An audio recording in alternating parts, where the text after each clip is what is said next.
านกำลังรับฟังสถานีวิทยุกระจายเสียงแห่งประเทศไทยจังหวัดลำพูน FM 95 เมกะเฮิรตซ์ขอนำทุกท่านเข้าสู่รายการคุยเฟื่องเรื่องเกษตรลำพูน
สวัสดีครับ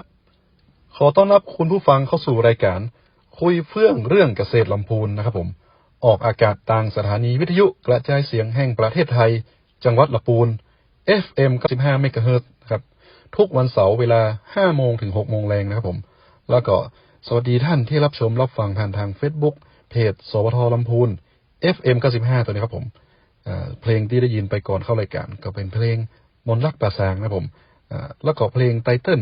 เข้ารายการนะครับของคุยเฟื่องเรื่องเกษตรลำพูนนะครับก็คือเสียงของผมนั่นเองนะครับ นะครับวันนี้นะครับคุณผู้ฟังนะครับอยู่กับผมนายเฉลิมพงษ์พันทอง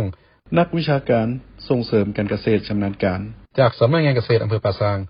รับผิดชอบในพื้นที่ตำบลท่าตุ้มนะครับอำเภอป่าซางนะครับหรือเกษตรกรหลายท่านอีป้ออีแม่รู้จักกันในนามเกษตรบอยนะครับผมเกษตรตำบลท่าตุ้มนั่นเองครับผมก่อนอื่นนะครับเฮาก็มาทำความรู้จักกับตำบลท่าตุ้มกันก่อนนะครับตำบลท่าตุ้มตั้งอยู่ทางทิศใต้ของที่ว่าการอำเภอป่าซางห่างจากที่ว่าการอำเภอป่าซาง12 กิโลเมตรนะครับมีขนาดพื้นที่ 29.1 ตารางกิโลเมตรหรือ 18,187.5 ไร่นะครับซึ่งตำบลท่าตุ้มเนี่ยนะครับมีอาณาเขตติดต่อดังนี้ด้านทิศเหนือติดต่อกับตำบลแม่แรงตำบลบ้านเรือนอำเภอป่าซางและอำเภอดอยหล่อจังหวัดเชียงใหม่นะครับทิศใต้ติดต่อกับตำบลนครจีดีและตำบลน้ำดิบของอำเภอป่าซางทิศตะวันออกติดต่อกับตำบลแม่แรงตำบลมะกอกของอำเภอป่าซางทิศตะวันตกติดกับแม่น้ำปิงนะครับแล้วก็ติดต่อกับตำบลน้ำดิบอำเภอป่าซางของเฮานะครับการบริหารราชการส่วนท้องถิ่นแบ่งเขตการปกครองเป็นองค์การบริหารส่วนตำบลท่าตุ้มหรืออบต.ท่าตุ้มนะครับประกอบด้วยหมู่บ้านจำนวน14หมู่บ้านนะครับได้แก่หมู่ที่1บ้านท่าตุ้ม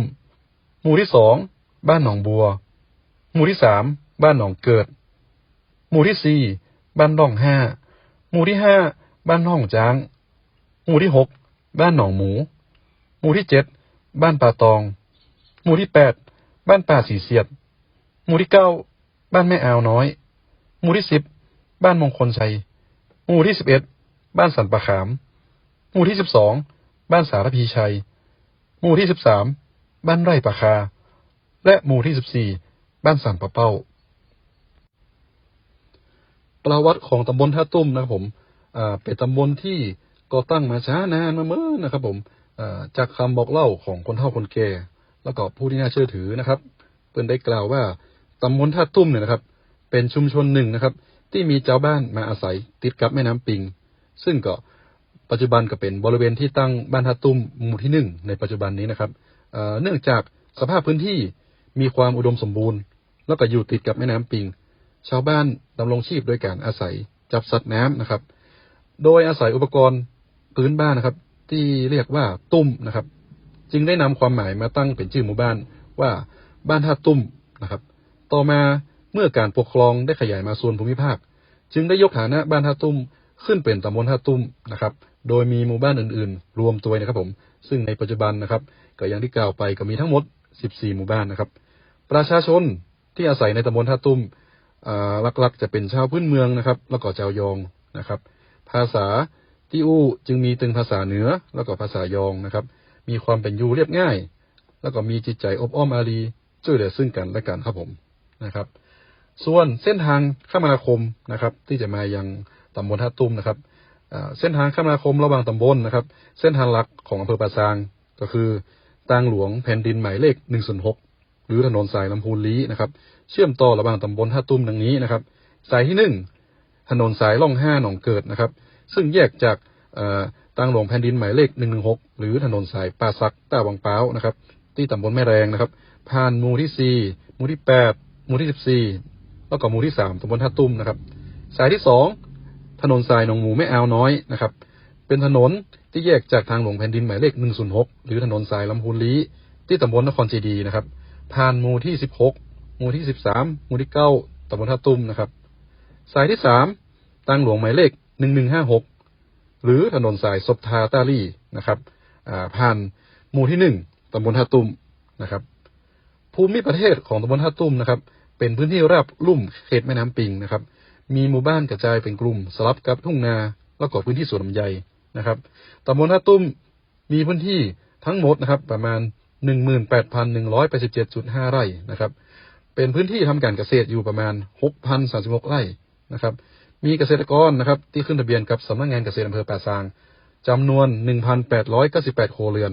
นะครับประชากรในพื้นที่ตำบลท่าตุ้มส่วนใหญ่ประกอบอาชีพการเกษตรนะครับซึ่งพืชเศรษฐกิจหลักในตำบลท่าตุ้มก็คือลำไยนะครับมีพื้นที่ปลูกอยู่ที่ 4,611 ไร่นะครับและก็ข้าวนะครับมีพื้นที่ปลูกอยู่ที่ 1,395 ไร่ครับครับสถานที่ท่องเที่ยวที่สำคัญของตำบลท่าตุ้มนะครับที่เป็นแหล่งสถานที่สำคัญของท้องถิ่นนะครับก็คืออนุสาวรีย์เจ้าแม่จามเทวีนะครับปางสีนางเกิ้งนะครับแล้วก็วัดนางเกิ้งแล้วก็วัดป่าสีเสียดนะครับผมสำหรับสถานที่แรกนะครับอนุสาวรีย์เจ้าแม่จามเทวีปางสีนางเกิ้งนะครับตั้งอยู่ที่ด้านหน้าของวัดนางเกิ้งนะครับบ้านล่อง5หมู่ที่4ตำบลท่าตุ้มอำเภอป่าซางจังหวัดลำพูนนะครับแล้วก็2วัดนางเกิ้งนะครับวัดนางเกิ้งนะครับตั้งอยู่ที่หมู่4นะครับบ้านล่อง5ตำบลท่าตุ้มอำเภอป่าซางจังหวัดลำพูนนะครับตามประวัติของวัดก็คือนะครับพระนางจามเทวีนะครับเมื่อครั้งได้ขึ้นครองนครลำพูนนะครับการคมนาคมในสมัยก่อนนั้นยังบ่ค่อยสะดวกเนาะจะต้องเดินทางด้วยเท้านะครับหรือล่องเรือนะครับล่องแพนะครับแล้วก็ผ่านป่าดงนะครับซึ่งมีสัตว์ดุร้ายและก็อันตรายมากนะครับพระนางประสงค์ที่จะทำการสร้างเมืองลำพูนนะครับแล้วก็ได้มาหยุดพักที่บ้านสีจุมนะครับแล้วก็ได้หันพระพักแล้วก็ยกพระหัตถ์ขึ้นบ้องนะครับภาษาเหนือพื้นเมืองฮ้องว่าเกิงหน้าอีนะครับเนาะไปทางทิศตะวันออกเฉียงใต้แล้วก็มีพระราชประสงค์ที่จะสร้างวัดขึ้นหน้าที่นั้นนะครับเพื่อเป็นสักขีพยานว่าพระนางเจ้าจามเทวีได้เคยมาที่แห่งนี้แล้วนะครับแล้วก็คือเป็นที่เคารพสักการะของพุทธศาสนิกชนนะครับในสืบพระศาสนาต่อไปนะครับแล้วก็จากนั้นมานานนะครับก็ได้ชื่อว่าวัดนางเกิ้งนะครับชาวบ้านก็มีชื่อหนึ่งกับห้องว่าวัดล่อง5นะครับผมได้รับพระราชทานวิสุงคามสีมาเมื่อพศ2385ครับผมนะครับสถานที่3ก็คือวัดป่าสีเสียดนะครับวัดป่าสีเสียดนะครับตั้งอยู่ที่บ้านป่าสีเสียดนะครับหมู่ที่8ตำบลท่าตุ้มอำเภอป่าซางจังหวัดลำพูนนะครับตามประวัติของวัดก็คือชื่อเดิมนะครับชื่อว่าวัดดอนแก้วสายมูลนะครับต่อมานะครับได้เปลี่ยนเป็นวัดป่าสีเสียดนะครับเนื่องจากบริเวณรอบวัดและหมู่บ้านมีต้นสีเสียดขึ้นเป็นจำนวนนักนะครับผมส่วนการสร้างวัดนะครับผมบอกปรากฏว่าสร้างเมื่อใดนะครับแต่จากโบราณวัตถุโดยเฉพาะพระพุทธรูปไม้ที่มีอยู่ในวัดนะครับผมได้บันทึกไว้หลังพระพุทธรูปว่าได้สร้างถวายเมื่อพุทธศักราช1294นะครับผมแล้วก็ได้รับพระราชทานวิสุงคามสีมาเมื่อพศ2345ครับผมครับในส่วนของตำบลท่าตุ้มเฮานะครับมีกลุ่มเกษตรกรนะครับแล้วก็สถาบันเกษตรกรอยู่หลายกลุ่มนะครับได้แก่กลุ่มวิสาหกิจชุมชนกลุ่มแม่บ้านเกษตรกรกลุ่มยุวเกษตรกรแล้วก็กลุ่มส่งเสริมอาชีพการเกษตรนะครับในส่วนของกลุ่มวิสาหกิจชุมชนในตำบลท่าตุ้มนั้นมีดังนี้นะครับผม1นะครับกลุ่มผู้เลี้ยงโคขาวลำพูนและพัฒนาคุณภาพลำไยบ้านไร่ปะคานะครับผมตั้งอยู่ที่หมู่ที่13บ้านไร่ปะคานะครับ นะครับกลุ่มที่2กลุ่มผ้าฝ้ายทอมือบ้านล่องช้างนะครับผมตั้งอยู่ที่หมู่ที่5ตำบลท่าตุ้มบ้านล่องช้างนะครับผมกลุ่มที่3กลุ่มเย็บผ้าบ้านแม่อ่าวน้อยนะครับผมเช็ดเท้านะครับผมตั้งอยู่ที่หมู่9นะครับบ้านแม่อ่าวน้อยตำบลท่าตุ้มนะครับกลุ่มที่4กลุ่มเย็บผ้าเศษผ้าพารวยบ้านร่อง5ตำบลท่าตุ้มนะครับตั้งอยู่ที่หมู่ที่4ตำบลท่าตุ้มนะครับผมแล้วก็กลุ่มที่5นะครับกลุ่มวิสาหกิจชุมชนแปลงใหญ่ลำไยตำบลท่าตุ้มนะครับผมตั้งอยู่ที่หมู่ที่13ตำบลท่าตุ้มนะครับในส่วนของข้อมูลกลุ่มแม่บ้านเกษตรกรแล้วก็กลุ่มยุวเกษตรกรแล้วก็กลุ่มส่งเสริมอาชีพมีดังนี้นะครับผม1กลุ่มแม่บ้านเกษตรกรบ้านล่องช้างนะครับผมหมู่5ตำบลท่าตุ้มนะครับผมกลุ่มที่2กลุ่มแม่บ้านเกษตรกรบ้านแม่อ่าวน้อยหมู่ที่9ตำบลท่าตุ้มกลุ่มที่3กลุ่มแม่บ้านเกษตรกรบ้านไร่ปลาคาหมู่ที่13ตำบลท่าตุ้มนะครับกลุ่มที่4เป็นกลุ่มยุวเกษตรกรนะครับโรงเรียนบ้านหนองวัวตั้งอยู่ที่หมู่ที่2โรงเรียนบ้านหนองวัวตำบลท่าตุ้มนะครับกลุ่มที่5กลุ่มส่งเสริมอาชีพกลุ่มเกษตรกรทำสวนลำไยตำบลท่าตุ้มตั้งอยู่ที่หมู่ที่13ตำบลท่าตุ้มนะครับสำหรับวันนี้ผมนะครับเกษตรบอยจะพาทุกท่านรับฟังสาระความรู้ดีๆทางด้านการเกษตรของตำบลท่าตุ้มอำเภอปะซางจังหวัดลำพูนกันนะครับโดยวันนี้นะครับเราจะมีแห่ง2ช่วงสาระความรู้นะครับผมช่วงต่อไปนะครับจะพาทุกท่านพบกับการผลิตลำไยคุณภาพนะครับผมนะครับเรามาฟังกันว่าเกษตรกรต้นแบบของเราในวันนี้นะครับเปิ้ลมีแรงบันดาลใจอย่างใดนะครับผมในการปรับเปลี่ยนจากการผลิตลำไยนะครับจากในยุคตั้งแต่เริ่มต้นเมื่อ20-30 ปีที่ผ่านมานะครับผมนะครับมาสู่การผลิตลำไยคุณภาพเปิ้ลมีขั้นตอนวิธีการอย่างใดนะครับผมนะครับสำหรับช่วงนี้เราพักกันสักกำนะครับผมนะครับฟังสิ่งที่น่าสนใจจากทางรายการแล้วเดี๋ยวกลับมาพบกันในช่วงหน้านะครับ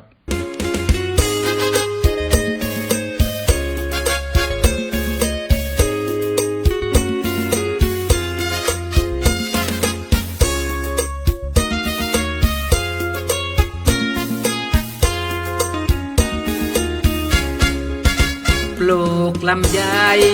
ได้ผลดีโปรดจำไว้น้องพี่จงมีความเข้าใจปลูกแบบเดิมทีแล้วจะขายได้อย่างไรขอโปรดพึงจดจำเอาไว้ปัจจัยของการลงทุน1ปุ๋ยดีที่ต้องการมีการรับประกันของซื้อมา2ดินต้องดีมีผลพวงเป็นนักหนา3ปล่อยน้ำให้เป็นเวลาตำราค้นหาฝักฝ่าย4พรวนดินเฝ้าดูแลพืชใหญ่น้อยรังแกในวงคุมใบถ้าคอยดูแลช่วงกิ่งและก้านใบขออย่าให้ปลงล้ำขอบไปลำไยจะได้แม้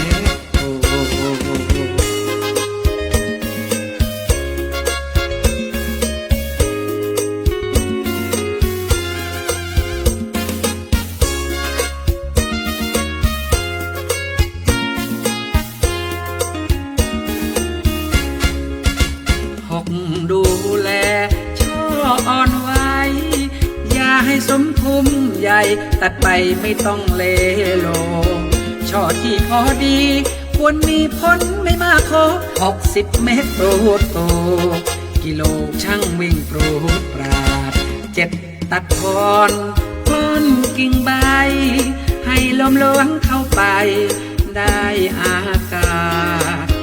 ตัดตรงใจกลางให้มีช่องว่างแสนสาดริ้วลมพัดเบียดกันอิดอาดขาดการเข้าใจดี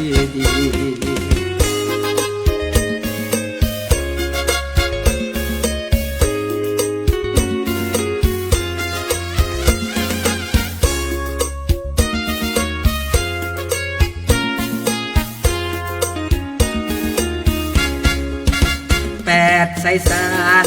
ให้พอควรมันศึกษาทบทวนให้ทวนที9ดูแลใบพิษภัยโรคร้ายมากมีขอโปรดจงตรวจตราให้ดีจะมีผลได้ดังใจ10ขยันต้องทานทนอยากได้ผลเม็ดโตโชว์ขายได้ ผลงานที่ดีเหลืองทองผิวเรียบสดใสนั้นคือคนที่ได้กำไรสุขใจมากมายเงินทอง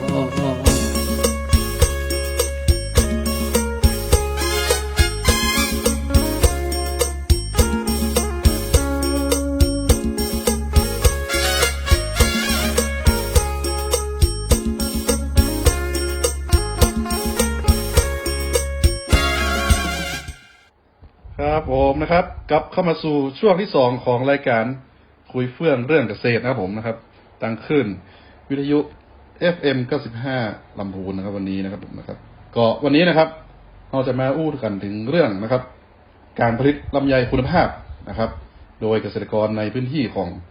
ตำบลท่าตุ้มอำเภอป่าซางนะครับจังหวัดลำพูนนะครับมาดูกันว่าเปิ้นมีเทคนิคในการผลิตลำไยคุณภาพอย่างไรให้ได้เกรด AA นักๆเนาะแล้วก็ได้ราคาที่ดีนะครับวันนี้นะครับเราอยู่กับเกษตรกรเจ้าสวนลำไยนะผมสวัสดีครับ สวัสดีครับ ขออนุญาตแนะนำตัวกันนะครับผมครับก็ผมนะครับนายนิยมทำบุญยองนะครับ อายุ59 ปีนะครับอาศัยอยู่หมู่ที่5บ้านห้องจางตำบลท่าตุ่มอำเภอป่าซางจังหวัดลำพูนครับครับก็เป็นเกษตรกรชาวสวนลำไยน้ำหน่อ ครับครับประเดี๋ยวนี้ผมก็มีดูแลสวนลำไยที่ทำเนี่ยกี่ไร่ครับผมประมาณ10 ไร่ครับประมาณ10 ไร่10 ไร่น้ำหน่อครับปีนี้เก็บเกี่ยวไปหมดหรือยังครับ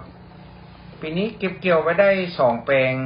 3 แปลงครับแถมแปลงนึงนี่เปลี่ยนมาใส่เดือนกรกฎาคมครับครับเพื่อมันปริมาณมันนักเกินไปครับราคาเป็นไงครับที่ผ่านมาที่ขายไปแล้วน้ำหนักราคาอย่างไรครับครับราคาก็ในช่วงที่ตอนเก็บนี่ก็ราคาตอนนั้นยังดีอยู่ประมาณ35หลังจากนั้นลำไยในพื้นที่ก็เริ่มออกหนักขึ้นเรื่อยๆราคามันก็เริ่มขยับลงเรื่อยๆนะครับตอนนี้อยู่ประมาณ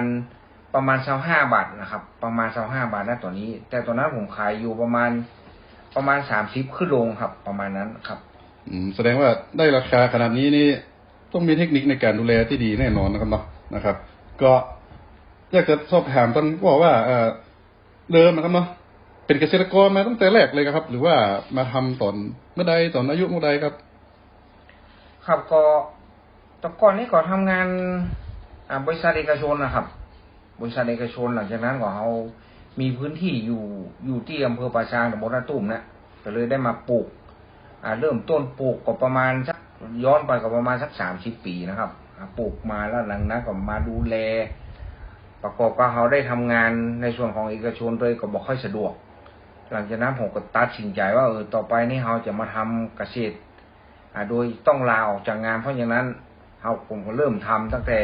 30 ปีที่แล้วมานะครับโอ้ก็ค่อนข้างเมินเลยนะครับ30 ปีนี่ตั้งแต่ผมสมัยผมเป็นละอ่อนตอนนั้นก็ถ้าพูดถึงราคานี่แน่นอนเนาะดีแน่นอนนะครับเนาะครับเพราะช่วงนั้นนี่มันปริมาณมันแบบเหมือนเนาะคือพื้นที่มันก็อยู่ในเขตบ้านเฮาละปูนเชียงใหม่แล้วก็มีเชียงไฮ้พะเยามันก็บ่นักประเด็นนี้พื้นที่มันขยายไปนักนะครับก็ตามสถานการณ์เนาะต่างคนต่างก็ค่อยได้สตางค์เนาะก็เริ่มปลูกกันเรื่อยๆนะครับก็ตะกอนนี่น่าจะ30-40เนาะครับที่จำได้ประมาณนะครับ30-40บางเตื้อก็ขึ้นมา50ก็ยังมีผมเคยขายตะก้อนปีนะผมจำมาได้แต่ผมขายนะ4242ก็ลูกผมตอนนั้นเรียนอยู่2 คนทั้งมหาวิทยาลัยทั้งมัธยมปลายนี่ก็ได้เงินก้อนเนี้ยนะที่ช่วยเหลือละอ่อนในการเรียนหนังสือครับผมยังจำได้นะตะกอนนี่เพียกระสอบน้ำเนาะระบาดเนาะได้ไปนอนเฝ้าลำไยกันนะครับก็พอสถานการณ์หลังจากนั้นไปแล้วเพราะคนเริ่มปลูกกันนักแล้วในพื้นที่กับในต่างพื้นที่ต่างจังหวัดตัวนะครับครับพอพื้นที่มันเพิ่มขึ้นมันก็จะมีปัญหาละมีปัญหาเรื่องการขายเรื่องแรงงานเรื่องราคาอย่างเข้ามาสเปดเพราะฉะนั้นผมก็จะต้องมีการปรับตัวจะต้องหาความรู้ใส่ตัวการปรับต้นปรับอย่างให้มันการจัดการให้มันง่ายนะครับตามนี้ครับก็อันดับแรกเนาะแต่ก่อนนี่ค่าแรงเนาะวันเท่าไหร่ครับผมค่าแรงแต่ก่อนนี่มัน ถ้าแต่ก่อนนี้ถ้าจ้างตามความจริงมาก็ประมาณ250 ถึง 300ครับประเดี๋ยวนี้ถ้าเป็นพ่อใจจะขึ้นมา400ละแต่ว่าถ้าในช่วงที่มันลูกกันแท้ๆก็ขึ้นไปเป็น5เป็น600แต่ไม่ยิงมาตรฐานอยู่ในโฮมนี่ก็ประมาณ250ครับแต่ก่อนนี้180 200ครับประเดี๋ยวมันขึ้นมาเนาะตามสถานการณ์ข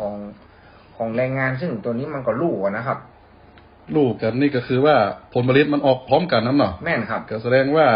ลักๆก็จะเป็นในฤดูนะครับเนาะครับในฤดูแล้วก็บัดเดียวก็เกษตรกรค่อนข้างจะมีอายุกัน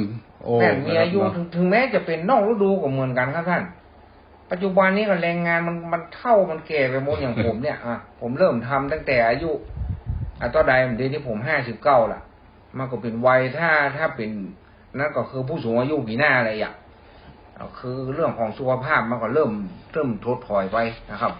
พื้นที่นี่ก็ปน60-70ก็ยังได้ทำกันอยู่เพราะลูกหลานมาทำเพราะว่าเพิ่นไปทำงานในส่วนของภาคเอกชนกันนักครับครับผมก็นะครับเนาะตามสถานการณ์ตั้งแต่ในอดีตที่ผ่านมาก็ต่างคนประเดี๋ยวนี้ก็ต่างคนก็ต่างเก็บหอยของมันเนาะพอถึงเวลาปุ๊บเอาละหมอจะเอาแรงงานที่ไหนแล้วนะครับเนาะต้นลำไยก็สูงนะครับเนาะจากอดีตที่ผ่านมานะครับเนาะทีนี้นะครับในส่วนของ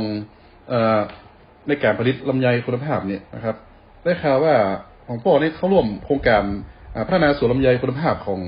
รัฐบาลในปีที่แล้วเลยครับเนาะครับแม่นครับเข้าได้กี่ไร่ครับผมก็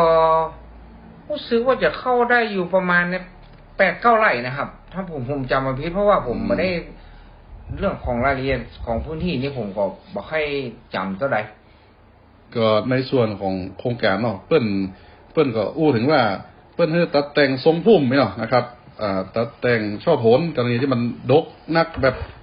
มันดกแล้วมันจะทำให้หน่วยน้อยนะครับเนาะเพื่อเราก็ได้เงินไร่ละ 1,000 บาทแม่นะครับเนาะครับอันนี้อยู่ที่แม่บ้านก็ที่ว่าผมว่าตั้งแม่บ้านกี่ไร่เนี่ยนะครับแม่นส่วนมากเปิ้นจะจำเรื่องพื้นที่เพราะผมนี่มันเป็นคนทำผู้บริหารเรื่องรายละเอียดนี่บอกให้เท่าใดเรื่องพื้นที่ครับก็ด้วยสถานการณ์มันบีบบังคับนะครับเรื่องแรงงานเรื่องของสุขภาพเรื่องอย่างผมก็เลยตัดสินใจแล้วก็มีโครงการดีๆมาผมก็เลยเข้าร่วมที่จะมีการปรับในส่วนของสวนมะลำไยผมนะครับแต่จริงๆนี่ของป้อของนี่ก็เปิ้นก็ทำอยู่แล้วนะเนาะจริงๆเปิ้นทำอยู่แล้วก็ส่วนนี้ถือว่ามาเสริมเนาะได้มาเสริมครับในส่วนที่เราได้ไปบัตรก็ถือว่าช่วยลดต้นทุนนะครับนะต้นทุนในการที่จะผลิตลำไยปีนี้นะครับเนาะครับก็การจัดการมันง่ายเพราะมันมาสูงเนาะใช้งานก็เหมือนว่านะครับไปคอมันก็ถ้าต้นสูงก็บอกให้มาครับแต่จริงๆนี่ลำไยที่ผ่านมานี่อย่างที่ว่าเนาะบอกค่อยได้อยู่บ้านได้ดูแลเต็มที่อะไรเนาะจากการทำงานเอกชนเนาะก็แน่นอนว่าต้นมันต้องสูงกิ่งต้องเยอะแน่นอนเนาะทีนี้เรามาเริ่มปรับเปลี่ยนเมื่อไหร่ครับที่ว่าเริ่มตัดเริ่มทำให้มันลดความสูงมันลงเลยครับเหมือนหรือยังครับก็ผมนี่ตั้งแต่ทำมาผมก็ศึกษามาตัวเนาะศึกษาความรู้ใส่ตัวเกี่ยวกับเรื่องของการเกษตรโดยเฉพาะผมทำลำไยผมก็ต้องศึกษาความรู้หลายอย่างสิ่งที่เปิ้นมีบอกว่าจะเป็นการแนะนำการอบรมเนี่ยเพิ่นก็บอกว่าเรื่องการแต่งกิ่งการตัดต้นให้มันได้มีการดูแลง่ายการตัดจ่อโพนการอย่างต่างๆเนี่ยผมก็ศึกษามาพอสมควรนะครับก็เลยต้องทำตามที่เขาได้มีความรู้เพิ่มเติมมานะครับทีนี้แม่บ้านเปิ้นว่าอะไรบ้างครับก็ขั้นแรกๆก็มีปัญหาอยู่ครับเรื่อง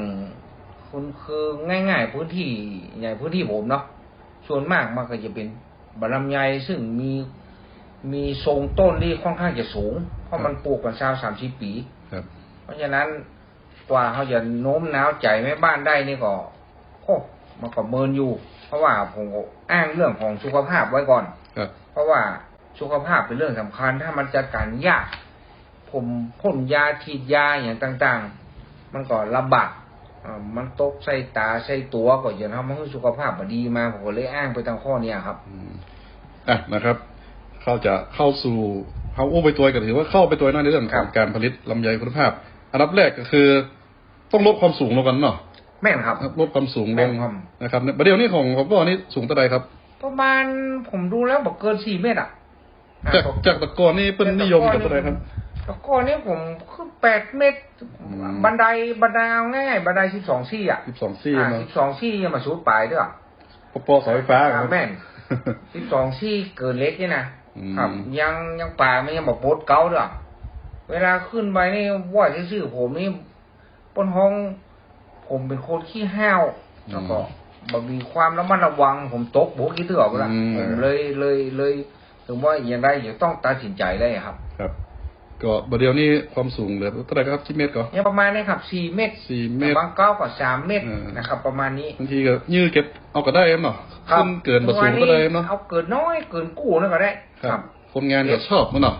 คนงานนี่คนเท่าบริเวณนี้คนงานผม75พ่อง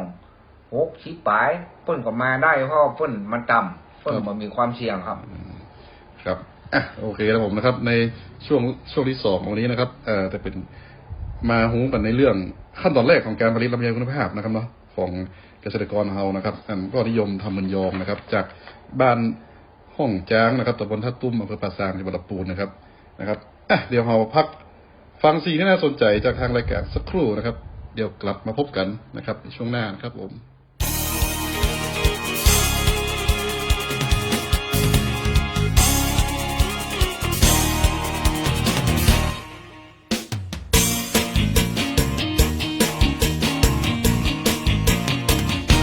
มาเดี๋ยวยุคนี้มันทันสมัยเกษตรกรไทยก้าวล้ำ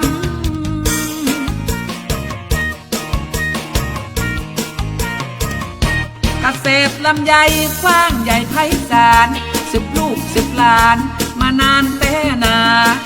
ลำไยต้นสูงเสียดฟ้าเปิ้นบอกราคาบ่ดีเต้าใดในแม่ไงหมู่เฮากะใจฟังกำเปิ้นพ้อง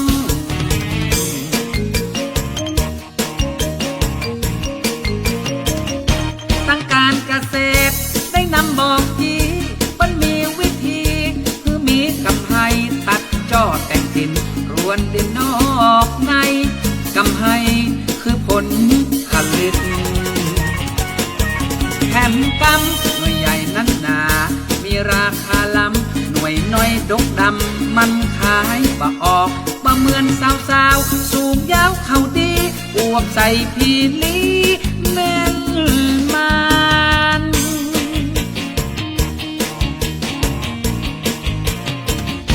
คือทักคนไม้มากมายหลายสีวันมีวิธีตัดแต่งไว้ลำไยเป็นสินเป็นทรัพย์ปลูกกันตะครับตามปู่ย่าตายายนายแม่นายปลูกปะลำไยหน่วยใหญ่ขายคล่อง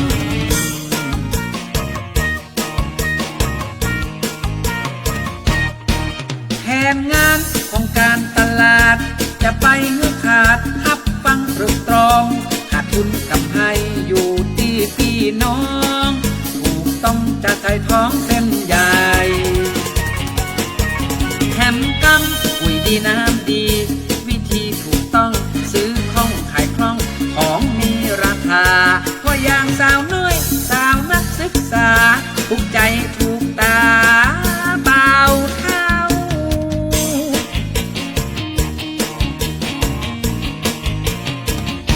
เกษตรกรต้องมีการวางแผนทั่วทิศทั่วแดนอีสานเหนือใต้ลำไยเป็นของมีค่าทำให้ถูกค่ากิ่งต้นดอกใบใจแม่ใจหมู่เฮาตั้งใจทำตามถูกต้อง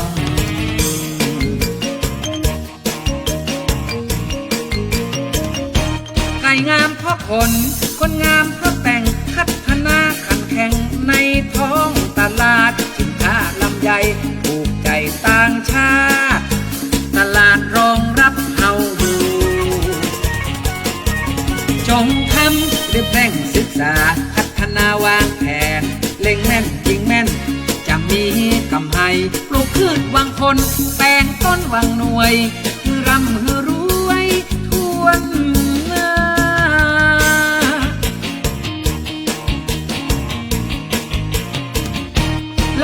ปีนี้ต้องดีแน่ๆมีวิธีแก้บ่ให้ขาดทุนลำไยหน่วยใหญ่ใบหนามันเป็นปีมาของการเพิ่มพูนเจ้าคุณกำให้เพิ่มพูนเรื่องขาดทุนบ่เที่ยง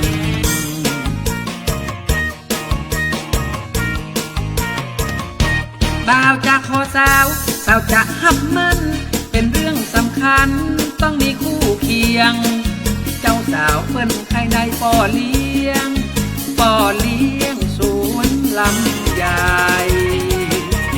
แถมกำลำไยออกดอกปีงอกออกผลสอบเมียสักคนปัจจัยเรื่องยาเหมือนคอนมีเฮ็ดมันเบ็ดมีคอผู้เลี้ยงเคียงคลอบพอเอา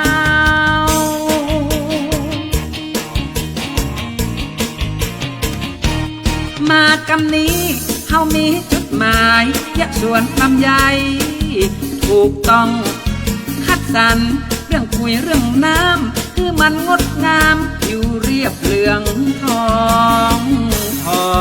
ที่ทองมีเงินจ่ายกองจะลองไปเมืองนอก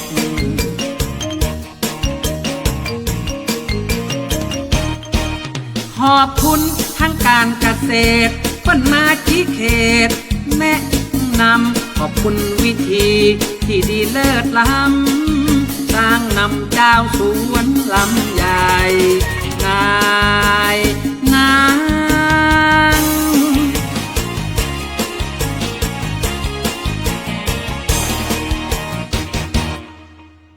ครับกลับมานะครับช่วงที่3นะครับของรายการคุยเฟื่องเรื่องเกษตรลำพูนนะครับผมวันนี้นะครับเอาอยู่กับนะครับเกษตรกรนะครับผู้ที่เป็นผลิตทำลำไยคุณภาพนะครับ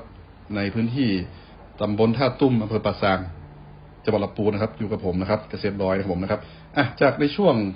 งที่ผ่านมาตะกี้นะช่วงที่2เนาะเอาได้พูดถึงแล้วว่าในการผลิตลำไยคุณภาพของพ่อก็จริงๆเป็นพ่อหลวงนิยมเนี่ยนะครับเป็นอันดับแรกคือตั้งแต่เริ่มต้นเนาะจากเดิมที่ลำไยจากอายุที่มัน30 ปีเนาะเขาก็ลดความสูงลงก่อนนะครับเนาะลดความสูงลงแต่เดี๋ยวนี้เหลือเกิน4 เมตรครับเนาะประมาณนี้ครับประมาณนี้แล้วทีนี้นะครับผมนะครับในหัวใจรักในการดูแลแต่ละรุ่นนะครับต่อไปเนี่ยเขาจะต้องเนี่ยอย่างใดก่อนครับผมหลังจากที่เขาเก็บเกี่ยวลำไยในปีเนี้ยเสร็จแล้วนะครับก็ในช่วงของการทำลำไยช่วงที่เราจะต้องทำในเวลาเดียวกันของปีถัดไปเนี่ยมันมีเวลาแค่4 เดือนเพราะฉะนั้นหลังจากเก็บเกี่ยวแล้วนะเราก็จะต้องมีการตัดแต่งกิ่งให้เร็วที่สุดครับถ้ามีแรงงานหรือว่าเราทำได้เนี่ยถ้าแต่งกิ่งแล้วละบอกกองเก็บหน่วยแล้วเราแต่งกิ่งให้ไวหน่อยเนี่ยโอกาสที่ต้นมันจะมีการพัฒนาหรือว่ามันออกใบได้เร็วมันก็จะดีครับเพราะว่าเคยอย่างที่เคยทำมาถ้าลำไยบ้านเฮาใน4 เดือนนี่มาตรฐานที่ทำกันตลอดนี่ก็คือจะต้องเกิน2 ยอดขึ้นไป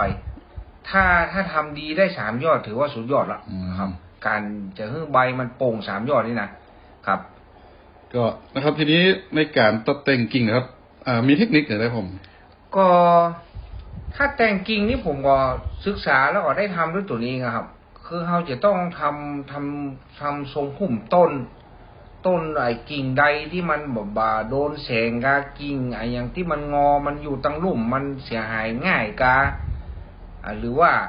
กิ่งใดที่มันยาวเกินไปมันทำให้ต้นมันจะก้นจะกูดเราก็ต้องมีการปรับแปลงแล้วก็ปรับทรงพุ่มดูแต่ละต้นไปมีรายละเอียดนะครับแต่แน่ๆก็คือต้องมันห่างเพราะว่าเราจะได้ดูแลแล้วก็รักษาโรคง่ายครับนะครับก็พอมันกิ่งมันห่างมันแน่นบะทึบเกินไปเนาะเอากิ่งที่มันเป็นโรคกิ่งที่มันหมดแข็งแรงเนาะนะครับออกไปเนาะแข็งแรงออกไปครับก็แสงแดดก็ซ่องถึง9ได้เนาะครับเรื่องโรคเรื่องแมลงอะไรก็จะเบาๆลงไปพ่อมันเบาแต่ครับครับก็หลังจากที่เราได้แต่งกิ่งรับกิ่งใหญ่ลงเนาะมันก็ค่อยๆง่ายลงไปเนาะแต่ละปีเนาะเวลาเราแต่งกิ่งนี่นะครับครับแม่นทีนี้ตะกี้บอกว่าถ้าได้2-3 ยอดนี่ซ้ำดีเนาะแม่นถ้าได้3 ยอดนี่มันนึงสุดยอดละถือว่าดูแลดีขนาดภายใน4 เดือนนี่นะครับแต่มาตรฐานถ้า ทั่วไปอย่างเกษตรกรบ้านเฮาทั่วไปเนี่ยก็ต้อง2 ยอดขึ้นไปครับ ถ้า3 ยอดนี่สุดยอดละครับ ก็คือเพื่อสร้างใบในการที่จะสะสมอาหารนะครับ เข้าสู่ลำต้นได้เพื่อที่พร้อมในการออกดอกแล้วก็ติดหน่วยต่อไปเนาะทีนี้มันมีอย่างที่ต้องระวังครับช่วงที่มันแตกยอดแตกใบนะครับเขาก็จะต้องมีการดูแลเรื่องของแมลงเนาะแมลงบอกว่าจะเป็นแมลงม้วนใบแมลงกินใบเป็นเพี้ยเป็นอะไรอย่างเขาก็ต้องจัดการอะไรอย่างก็ใบโรคใบยีใบงอแล้วบนห้องโรคอย่างก็โรคผู้ไม้กวาดเนี่ยครับเขาก็ต้องจัดการต้นใดที่มันลูกโสมๆเนี่ยต้นไม้กวาดมันจะโรคนี้จะเข้านักครับโรคเพี้ยไฟนะครับพวกโรคเป็นพวกพุ่มไม้กวาดนี่เนาะแมลงเป็นพวกหนอนคืบกินใบแมลงกินใบแล้วก็มีอะไรอย่างเงี้ยเนาะเพื่อให้มันใบมันสมบูรณ์ที่สุดเนาะครับนะครับแล้วดูแลเรื่องปุ๋ยเรื่องยาอย่างไรครับผมเสริมอาหารเสริมนี่ก็ปุ๋ยนี่หลังจากที่แต่งกิ่งแล้วก็ต้องมีการใส่ปุ๋ยเนาะตามที่เขามีความรู้มาก็คือครั้งแรกนะครับก็ต้องไปใส่ปุ๋ยประเภทเร่งใบบำรุงต้นก่อนนะครับเพื่อมันมีความใบใหญ่ออกใบโวยมีใบเขียวใบอย่างนี้ครับใส่ปุ๋ยประเภทนี้ไปก่อนครับในตังไนโตรเจนหน่อยเนาะครับแม่นอาหารเสริมอย่างพวกเราครับอาหารเสริมก็จะฉีดพวกฮอร์โมนนี่อย่างในตลาดนะครับในตลาดมีเยอะแยะแต่ว่าเราส่วนมากผมก็จะฉีดพวกปุ๋ยเกล็ดครับเป็นปุ๋ยเคมี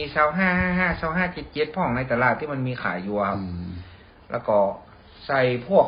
สารไออย่างที่มันเป็นของธรรมชาติผมก็ใส่ไปขี้งัวขี้อย่างที่มันทำให้ดินมันสมบูรณ์ขึ้นเขาก็ทำเสริมเข้ามาครับ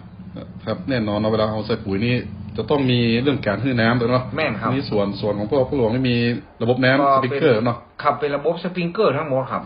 สปริงเกอร์ทั้งหมดครับถ้าฝนทิ้งช่วงนั้นพูดถึงหน้าฝนนี่ก็สามารถให้มันได้ต้องได้กินน้ำมันเนาะครับโซนนี้เรื่องน้ำนี่มีปัญหาครับมีตลอดแต่เป็นน้ำใต้ดินใช้สมมติในการดึงน้ำใต้ดินมาใช้ครับทีนี้พอต้นมันสมบูรณ์แล้วใบมันได้2-3 ชุดแล้วนะครับพ่นเดือนไหนครับที่กะไว้ว่าแต่ละปีเนี่ยแล้วแต่คืออย่างผมนี่มันมีแปลงอยู่ 3-4 แปลงเนาะครับเทคนิคประเด็นนี้ผมก็จะต้องกึดละเรื่องของราคากับเรื่องของแรงงานครับเพราะฉะนั้นผมก็จะต้องหลีกเลี่ยงเวลาละห่างกันก็ประมาณสัก20 วัน15 วันขึ้นไปละเพื่อง่ายต่อการถ้ากรณีที่เขาไม่ได้ขายเนาะเขาเก็บคนเดียวเนี่ยเขาจะได้มีการเลี้ยงเก็บถ้ามันออกกำเดียวผมเคยเนี่ยนะครับอยากจะได้เงินก้อนใหญ่ปรากฏว่าพอมันราคามันโต๊ะเหมือนกันหมดแต่เวลาเขาจะเก็บก็เก็บบ่ไหวเพราะฉะนั้นเขาก็ต้องขายถูกขายอย่างไปเพราะมันเก็บบ่ทันเพราะว่าลำไยเวลามันสุกนี่จะต้องเร่งเก็บถ้าบักเก็บมันก็จะแตกจะร่วงไปติ๊กๆครับครับทีนี้นะครับไข่ที่มีหลายแปลงหลายสวนเนาะถ้ากำลังในการดูแลเรานะครับจนถึงการเก็บเกี่ยวเนี่ยอาจจะบัดตันอาจจะต้องวางแผนในการผลิตกันเนาะแม่ครับในการพ่นสารแก้ถ้าอย่างเราก็ดูนะมันห่างกันน้อยนะมีระยะสักหน่อยเนาะครับจะต้องวางแผนนะครับเพราะว่ามันแต่ละความพร้อมแต่ละครอบครัวมันเหมือนกันเนาะครับผมอย่างผมนี่ก็อยู่คนเดียวอ่ะแม่บ้านผมไม่ได้ไปช่วยเพราะเปิดร้านขายของชำอยู่ที่บ้านเนาะผมก็จะต้องไปเองถ้าเอาไปความพร้อมเดียวก่อนนี่ตายถึงฉีดยาถึงดูแลเรื่องน้ำมันก็จะลำบากครับเหนื่อยครับครับเนาะต้องวางแผนกันทีนี้นะครับพอช่วงติดหน่วยแล้วนะครับหน่วยนะถ้ามันมีวิธีการจัดการอะไรก็มันได้นะครับ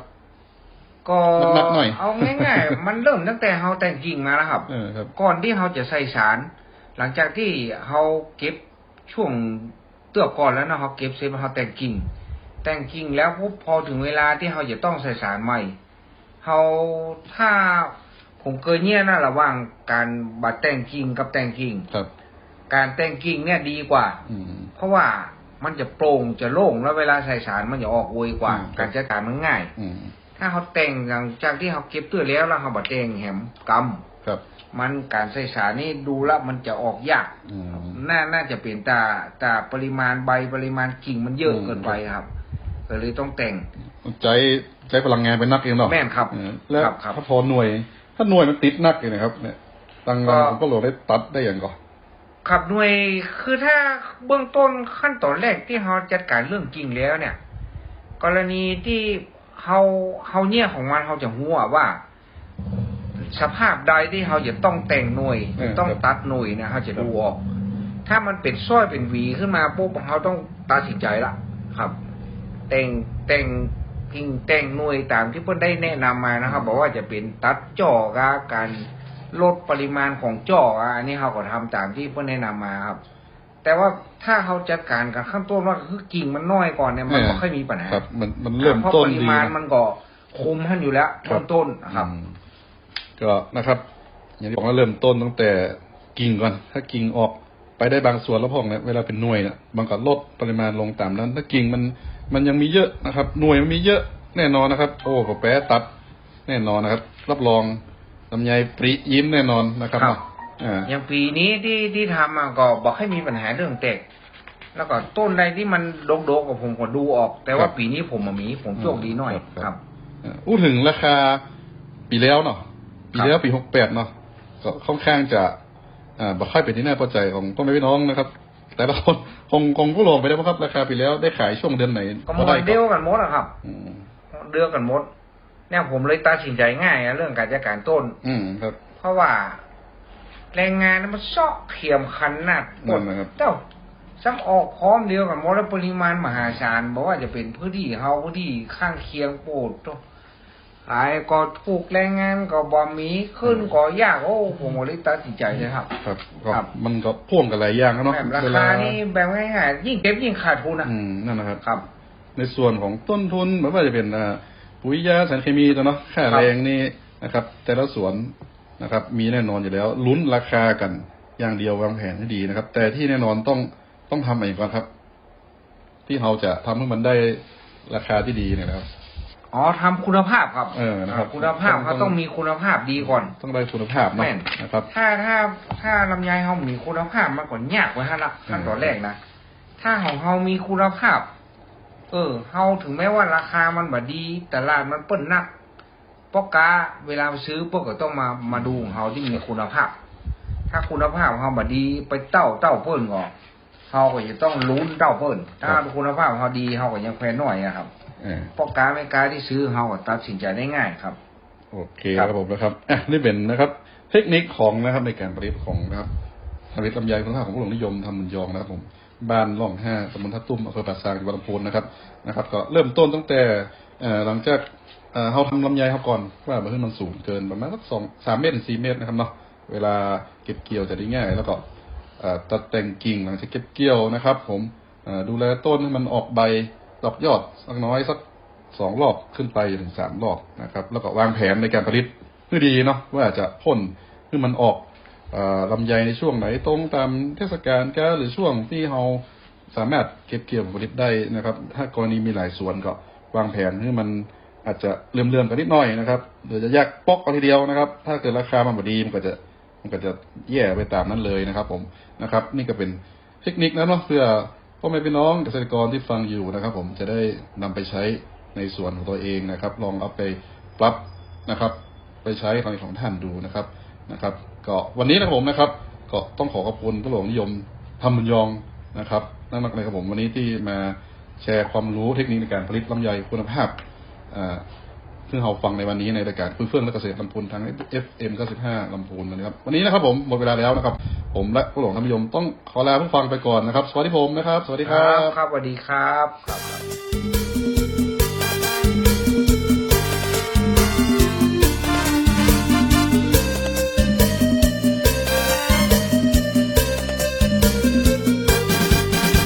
คนจนมันต้องดิ้นรนคนฝ่ายอาชีพมีอยู่มากมายหลากหลายที่เห็นมาอาชีพของผมเกษตรกรที่ทำมาตั้งแต่รุ่นปู่ย่าตายายที่ทำการลุงเช้าเป็นอย่างไรพ่องฮะลำไยลุงน่ะเอา อ๋อถ้ามันอย่างเป็นนี่นะมันต้องจะได้ขับรถเก่งแน่จ้อมันนี่นะเป็นกวมันต้องจะได้เปลืองไม่กำกันพ่องนะถ้าเป็นนี่นะผลผลิตมันดีนี่นะปีหน้าลุงจะแปลงโฮงอย่างมีแพนด้าเนี่ยคือมันบาลำไยนะแล้วจะชื่อแอร์ชัก3-4 เครื่องมาเปิดคือมันให้หน่วยมันดกนะ บะลำไยดกนี่มันบัดใจดีนะลุงนะ มันบาดดีอย่างได้หน่วยดกเนี่ยไผจังมันเตอะลองไปถามเขาเตอะเขาถึงชอบคือหน่วยมันดกเนี่ยมันเก็บได้นักดีอ่ะ ถ้าลุงมาเชื่อผมนะก็ตามใจลุงเตอะ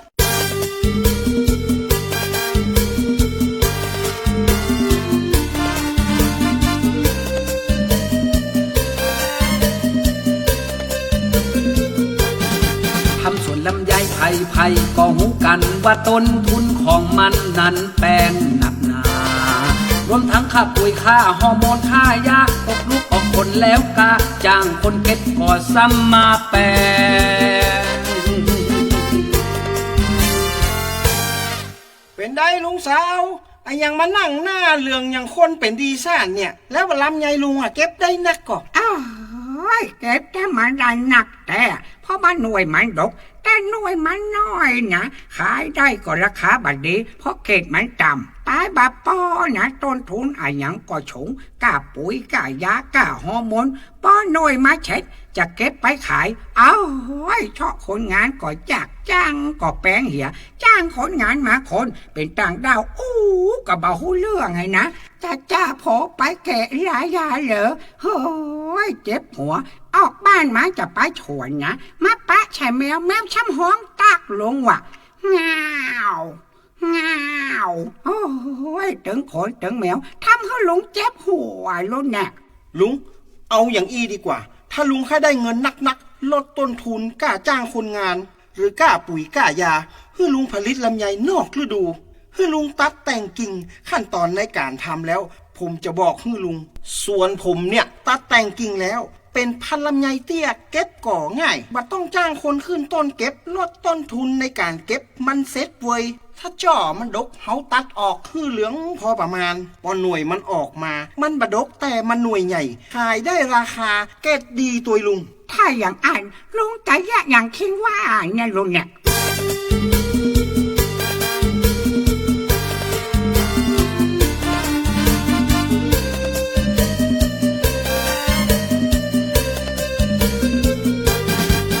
แยกอย่างใด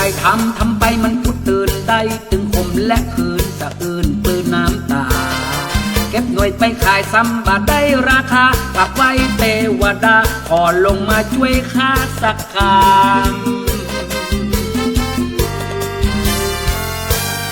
อันแน่ลุงสาวไอ้ยังมานั่งยิ้มน้อยยิ้มใหญ่อยู่ที่เกาลำไยเนี่ยเป็นประสาทไปละก้า โอ้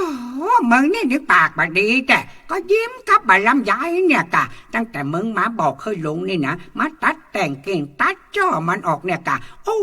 จ่อยได้หนักขนาดเก็บก็ง่ายเชียวเวลาก็น้อยหน่วยก็ใหญ่ได้เกรดเลยนะตอนมาทำแรกๆมึงว่าเดือดร้อนกับหยาดติบนะมันมายอมให้ลุงตัดนะลุงลักไปตัดตอนเมื่อคืนมึงว่าโอ้โหบ้ามาเดียวนี่นะพอบาลำไยจ่อเฮายังมาได้ไปตัดเนี่ยหยาดติบหาวก่อนนะเขียงว่า โอ้สาวตั้งแต่ขายบะรำไยได้กำไรดีนี่นะข้าน่ะได้ยินข่าวว่าสูเนี่ยไปแอวร้านคาราโอเกะอีน้องเจนี่จัดเจือนะ อ๋อข้าไปเชื่อไม่ยังอยาก ชื่อเมียงอะไรอย่างมันมีขายในคาราโอเกะนะฮะ ลุง ให้ช่วยแก้สถานการณ์หน่อยเถอะเดือดร้อนแน่นะงานนี้นะ โอ้ยเรื่องครอบครัวนี่ผมบักเกี่ยวนะลุง โอ้ยบาลำไยหน่วยหลวงตกใช่หัวข้าละลุนแน่เฮ้าไปลบอยู่ปืนเก่าบาลำไยพันเตี้ยดีกว่าคงจะปลอดภัย ไปแล้ว